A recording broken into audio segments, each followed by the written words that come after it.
The morning I changed the locks on my garage with Beverly Harmon's $140,000 Maybach sealed inside it, I had already been awake for 3 hours, already had 2 cups of coffee, and was already completely certain about every single thing I was about to do. I want you to understand that this was not an impulsive decision. It was not anger. It was not pettiness dressed up as justice. It was the most deliberate, legally reviewed, property rights-grounded decision I had made in 41 years of life, and I made it with the kind of calm that only comes after you have been patient for so long that patience itself becomes a form of power. Beverly Harmon found out her car was locked in my garage at 9:17 that morning. I found out she'd figured it out because my security camera picked up the sound of her screaming from 40 feet away. I was already 3 states over by then. My name is Thomas Ardell. I'm 41 years old, former logistics coordinator for a regional freight company, currently self-employed as a remote operations consultant, which means I can work from anywhere that has reliable internet, and I have arranged my life specifically around that flexibility. I own a house on Dunmore Circle in a suburb of Charlotte, North Carolina, and I have owned it for 6 years. The house has a 2-car garage, a clean driveway, a modest backyard, and for the first 4 years I lived there, a perfectly unremarkable relationship with my neighbors. Then the HOA elected Beverly Harmon as president. Beverly had lived in Dunmore Terrace, that was the subdivision's name, for about 8 years before I arrived. She was somewhere in her mid-50s, recently divorced from what I gathered was a very profitable marriage, drove the Maybach as her daily vehicle in the way that people who want you to know about their money drive their most expensive car everywhere, and had what I can only describe as a talent for converting her personal preferences into community policy. She wasn't unintelligent. That was part of the problem. Unintelligent people make obvious moves. Beverly was strategic in the way that people are strategic when they have too much time and enough resources to pursue whatever catches their attention. I caught her attention about 14 months into her presidency. It started with the driveway. I had a concrete pad poured to extend my driveway by 8 feet, which gave me room to park my work truck without blocking the sidewalk. The contractor I used was licensed, the work was permitted, and the dimensions were within every county code for residential driveway extensions. I received a letter from the HOA 11 days after the work was completed. The letter said the extension had altered the aesthetic continuity of the streetscape and required Architectural Review Board approval prior to construction. Since the work was already done, I was directed to either restore the original driveway dimensions or submit a retroactive approval application with a $250 review fee. I read the HOA governing documents that same evening. The architectural review requirement applied to structural additions and modifications to the exterior of the home. A driveway extension was not listed as a structural modification. The governing documents also specified that complaints required written notification within 30 days of the alleged violation. The letter arrived on day 32. I wrote back, cited both provisions, and declined to pay the fee or restore the driveway. Beverly wrote back within the week. She thanked me for my response and told me the board had reviewed my citation and respectfully disagreed with my interpretation, and that fines of $75 per day would begin in 14 days if the matter was not resolved. I forwarded the exchange to an HOA attorney named Patricia Cole, who I found through a neighbor's recommendation. Patricia read it in about 20 minutes and called me back to say that Beverly's position had no legal foundation and that a single letter from her office would likely end the matter. Patricia's letter went out on a Thursday. Beverly's response came back the following Tuesday. She did not back down. She escalated. She called a special HOA meeting to amend the governing documents to specifically include driveway modifications in the architectural review requirement, announced the meeting with the minimum legally required notice of 48 hours, and scheduled it on a Wednesday morning when most working residents would be unavailable. The amendment passed with 4 votes all of them board members, because essentially no one else could attend. Patricia told me the retroactive application of a rule change to an existing structure was legally unenforceable and that Beverly almost certainly knew that. She said this was a pattern she'd seen before. Someone with HOA authority who wasn't trying to win a specific dispute so much as establish that they had the power to make disputes expensive and exhausting enough that people gave up. I told Patricia I was not going to give up. She said she could tell. Over the following 8 months, Beverly ran her campaign with the thoroughness of someone who had no other occupation. Letters about my gutters, letters about the color of my front door, which was the same color it had been when I bought the house. A formal complaint about a basketball hoop I had in my backyard that was not visible from any public street. A noise complaint about my generator test, which I ran for exactly the length of time the manufacturer recommended, once a month, on a Saturday afternoon. Each letter I forwarded to Patricia, each one Patricia addressed, and each time Patricia addressed one, Beverly opened 2 more fronts. The financial harassment started in month 4. Special assessments began appearing on my HOA statements, $25 for administrative processing, $50 for record maintenance, $35 for document handling. None of these were line items in the approved annual budget. None of them had been voted on at a regular meeting. They simply appeared, and when I asked for documentation of what they covered, Beverly's response was a letter explaining that routine administrative expenses were at the discretion of the board president and did not require individual member approval under the governing documents. Patricia said that was partially true in a narrow technical sense and completely false in the way Beverly was applying it. She said the fees, taken individually, were small enough that most people would simply pay rather than fight. Taken together over months, they added up. And the real function was not revenue, it was pressure. The message was that existing in this neighborhood would cost you a constant low-grade friction that Beverly controlled. I paid nothing, Patricia sent letters, Beverly kept sending statements. Then came the event that changed the game entirely, and that eventually led to a $140,000 German automobile sitting in my locked garage, while I drove north through Virginia with a coffee and a podcast. It was a Tuesday in October, 8 months into this campaign. I had left for a 4-day work trip on Monday morning. My house was empty. My garage was empty, both bays, because I had taken the truck with me, and the second bay had been empty for months, since I sold my previous car and hadn't replaced it yet. I had a neighbor, a retired man named Frank Ellery who lived 2 houses down, who kept an eye on things when I traveled. Frank had my spare key for emergencies and my number for anything that needed a decision. Frank called me Tuesday afternoon. He said, "Thomas, you've got a car in your garage." I thought I'd misheard him. I asked him to repeat it. He said, "Beverly Harmon's Maybach is in your garage. Both garage doors are closed. I watched her pull in about an hour ago, park it in there, walk out the side door, and drive away in a different car." I sat very still for a moment in my hotel room in Cincinnati. Then I asked Frank if my garage door had been open when Beverly pulled in. He said he thought it had been. He hadn't been paying close attention, but he didn't see her break in or anything. That detail mattered. I had left that morning in a hurry, and I could not say with absolute certainty whether I had closed the right garage bay. I checked my home automation app, which logs garage door activity. The app showed the door had opened at 6:42 that morning, which was me leaving. It showed the door had not been operated again, which meant it had been left open. Beverly had driven into my open garage and parked her car there. I sat with that information for a long time. Then I called Patricia.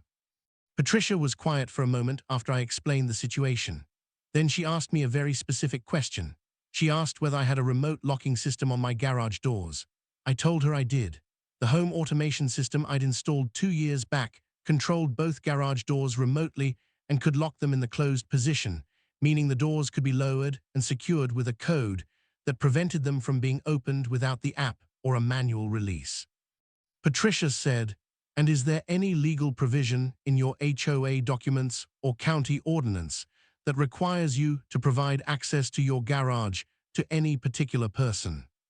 I said there was not. She said, and your garage is fully on your property with no easement or shared access of any kind. I said it was entirely my property with no encumbrances. She was quiet again for a moment. Then she said, Thomas, I want you to understand that what you're considering is going to create a significant confrontation. I said I understood that. She said, I also want you to understand that from a purely legal standpoint, it's your garage, it's your door, and you have no legal obligation to open it for anyone. I said I understood that too. She said, call me before you do anything. I called her back in 40 minutes after I'd looked at my home automation app again and checked the camera footage from my garage interior, which showed Beverly's Maybach parked neatly in Bay 2 with no damage to anything. And after I had thought through every step of what I intended to do and satisfied myself that each one was clean.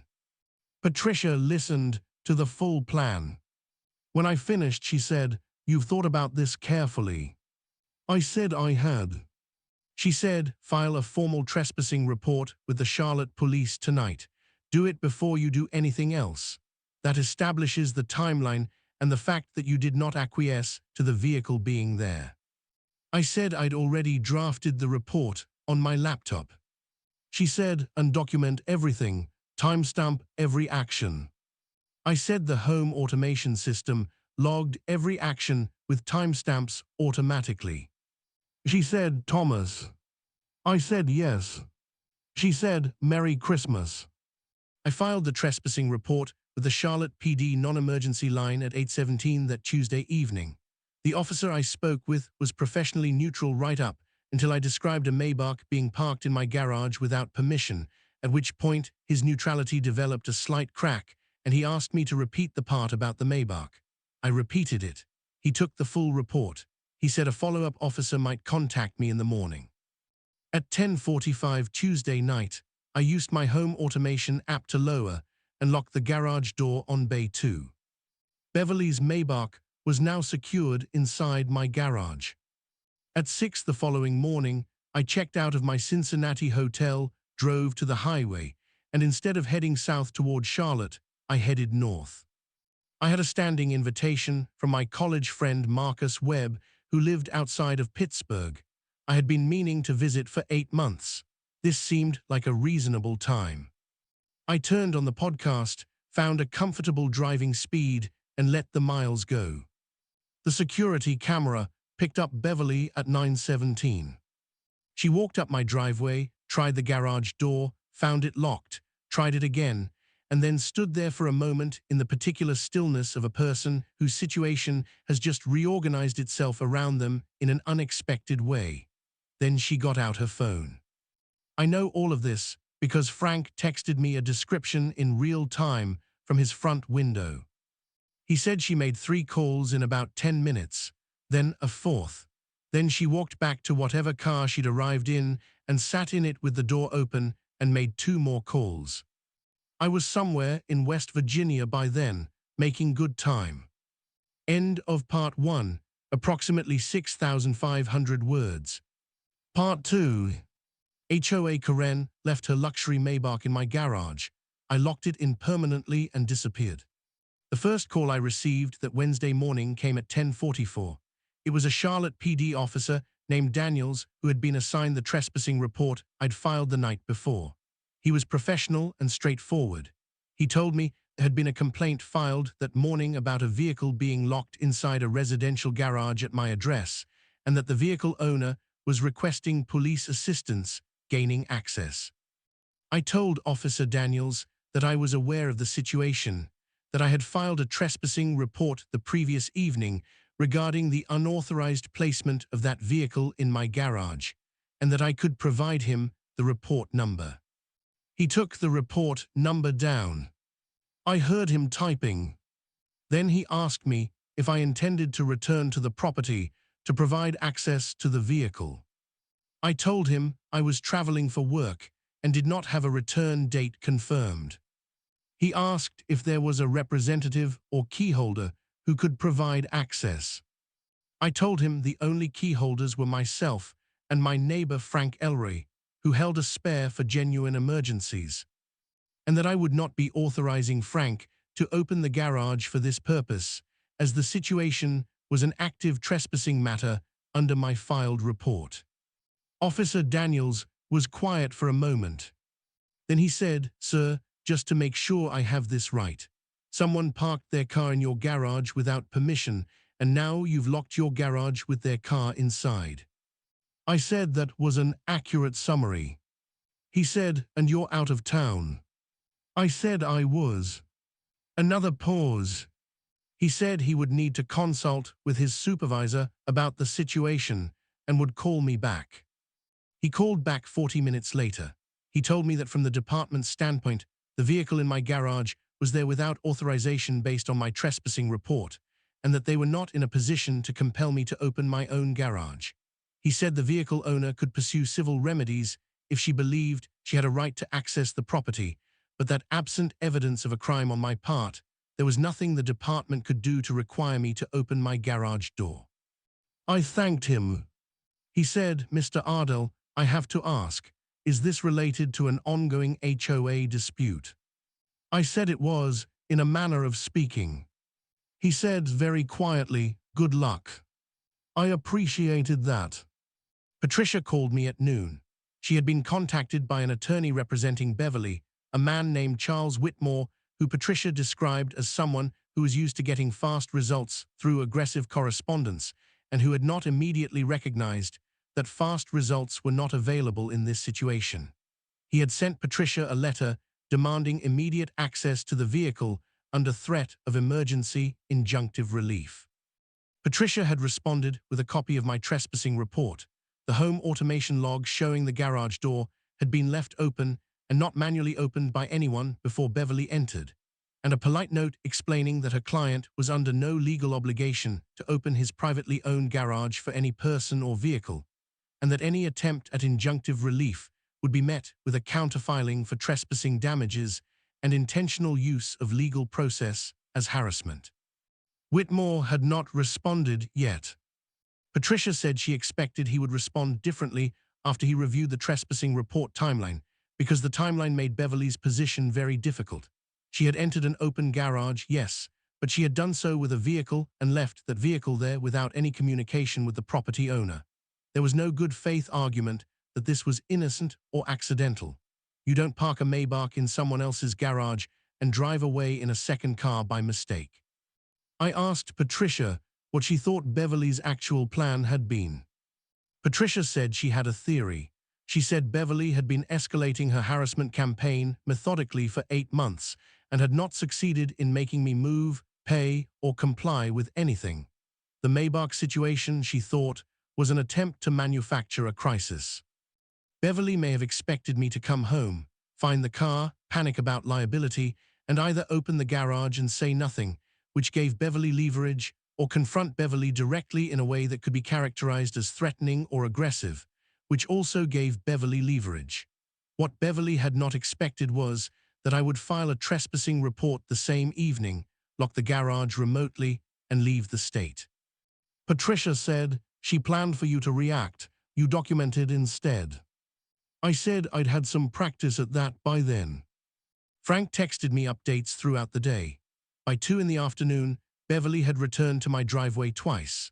A man Frank didn't recognize, possibly a locksmith, had examined the garage door and apparently told Beverly something she did not want to hear, because Frank said she had a 10-minute phone call immediately after that involved a level of volume he could hear from his front porch.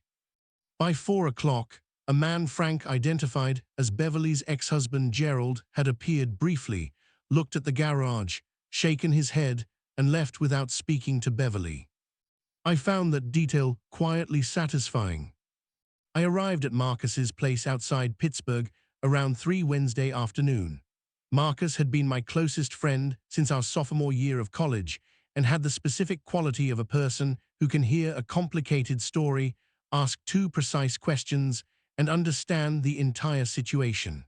I told him the short version over the driveway. He said, "So her car is in your garage and you're here." I said that was correct. He said, "And she can't get it out." I said that was also correct. He said, "How long are you planning to stay?" I told him I had no fixed return date. He smiled and said, "I'll make the guest room up properly." The civil filing from Whitmore came through Patricia on Thursday morning. It was an emergency motion for injunctive relief demanding I be compelled to open my garage within 24 hours or face contempt proceedings. Patricia filed the response by noon.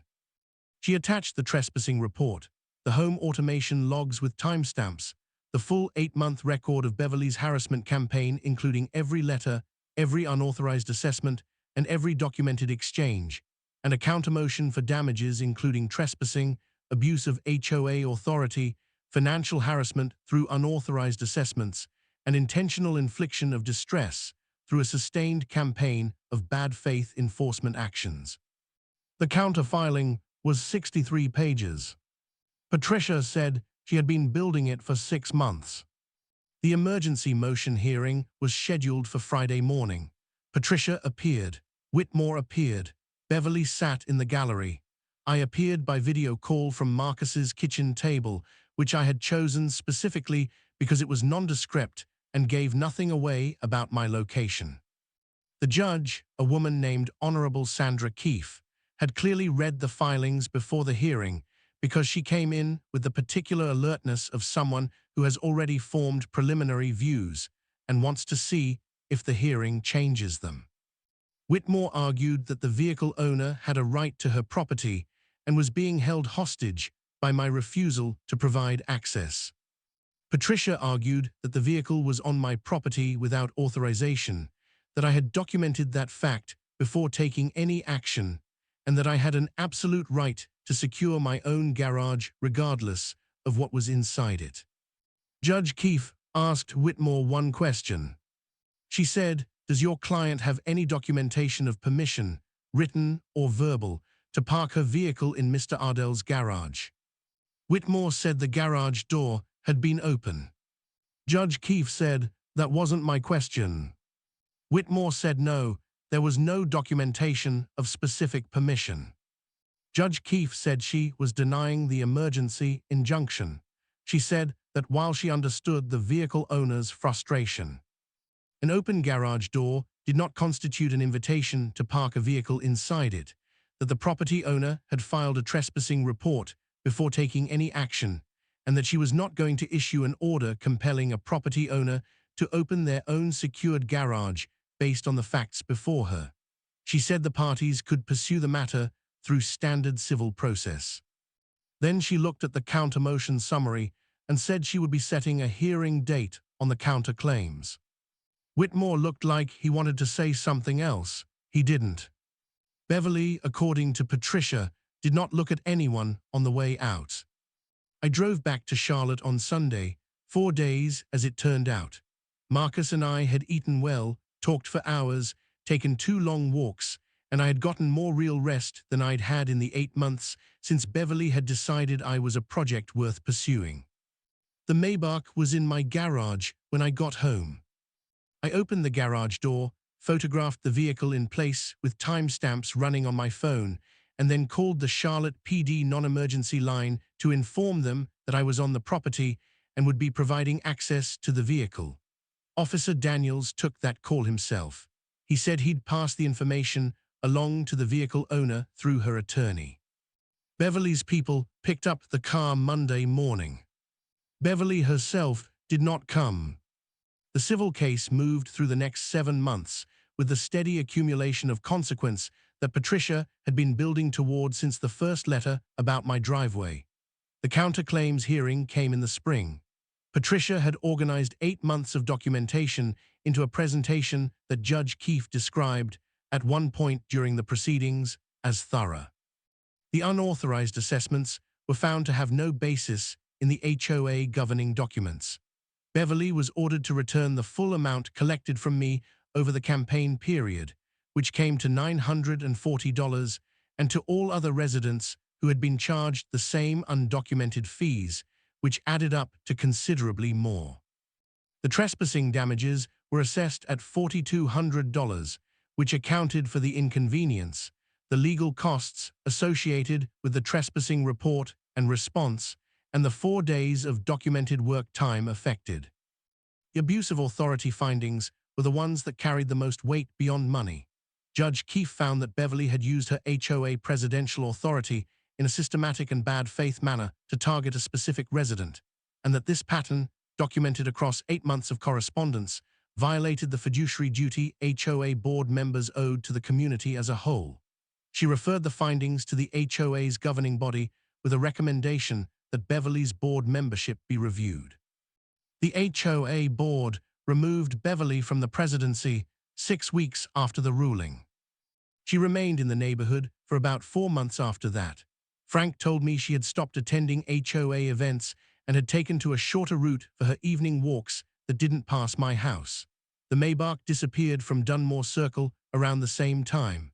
Someone in the neighborhood said she'd traded it for something less identifiable, which I thought was an interesting choice. She moved out in the fall. I don't know where she went, and I don't need to. The neighborhood changed after Beverly left. Not dramatically, not overnight, but in the way that a room changes when the source of tension walks out of it. People who had been keeping their heads down started appearing at HOA meetings. The new board president, a software engineer named Daniel Park, who had been on the board as a regular member for 2 years and who Beverly had mostly ignored, ran his first meeting with an agenda, a time limit, and a clear process for resident input. He called me afterward to make sure I understood that the new board's approach would be different. I told him I appreciated that and meant it. Patricia sent me a summary letter after the final settlement was recorded. Professional, complete, with a note at the end that said working this case had been unusually satisfying.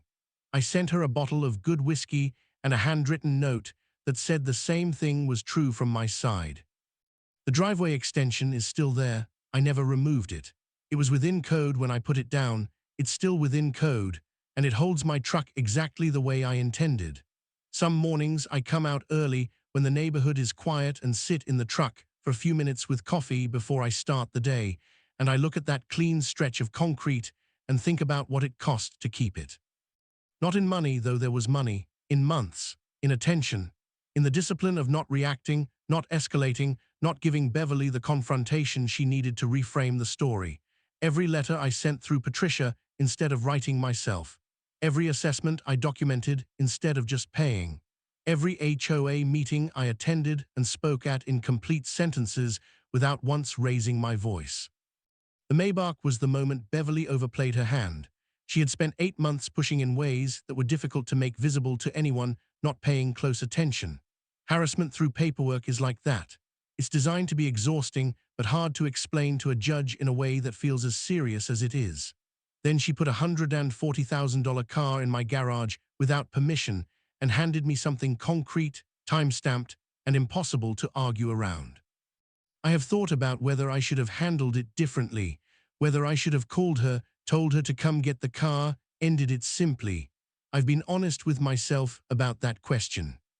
The answer is no, not because of the satisfaction of it, though I won't pretend there wasn't any, but because 8 months of documented pattern had made very clear that simple resolution was not available with Beverly Harmon. Every reasonable response I had made across those 8 months had been met with escalation. The only language that had worked was the one Patricia spoke, which was documentation, legal precision, and the willingness to let the process run without flinching. The Maybach just let that process run somewhere new. Here is what I'll leave you with. There is a version of a difficult person in every shared space. The HOA president, the property manager, the committee chair, whoever it is that has found a small authority and decided to build a kingdom on it. Most of them are counting on the same thing, that you are too busy, too tired, too conflict-averse to keep records as carefully as they do. That eventually the friction they create will cost you more than whatever it is they want from you. The only answer to that calculation is to change the math. Document everything, date everything, copy nothing off the internet, and paste into a response that uses emotional language. Forward it to someone who knows what it means legally. And do not, under any circumstances, give them the confrontation they're designing for. Patience is not passivity. It is the specific, deliberate choice to let the record build until the record speaks for itself. Beverly Harmon's record spoke very clearly in the end. So did mine. Drop your thoughts below. If you've had someone in a position of small authority decide that your property, your peace, or your life was something they could manage, tell me about it. And if right now you're sitting on a pile of HOA letters wondering whether it's worth the fight, the answer is yes. Keep the folder, keep the dates, and let the process do what it's built to do. Because documentation beats a Maybach every single time. End of part 2, approximately 6,800 words. Thumbnail text. She parked her Maybach in my garage. I locked it and left the state.